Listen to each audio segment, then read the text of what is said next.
Hello வல்லலாம், எப்படி இருக்கீங்க? போன வாரம் ஹோம் டூர் காட்டுறேன்னு சொல்லியிருந்தேன். ஹோம் டூரோ இல்லை ரூம் டூரான்றது நீங்களே பார்த்துக்கோங்க. ஏன்னா கொஞ்சம் ஹோமுக்கும் ரூமுக்கும் வித்தியாசம் இருக்குது இல்லையா?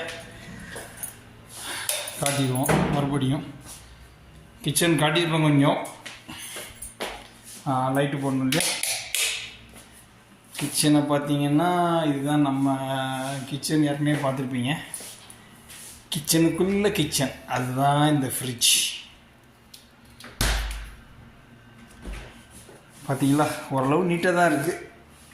ரொம்ப அசிங்கமாக இல்லைல்ல? சூப்பர், எனக்கே சூப்பராக தான் இருக்குது. அப்படியே பார்த்தீங்கன்னா பார்த்துருப்பீங்க, இது பெட்ரூம். இது ரூம் டூர் தான், ஹோம் டூர் இல்லை. ரெண்டுக்கும் வித்தியாசம் நிறையா இருக்குது. கமெண்ட் பண்ணுங்கள், தெரிஞ்சவங்க கமெண்ட் பண்ணுங்கள், தெரியாதவங்க தெரிஞ்சுக்குவாங்க.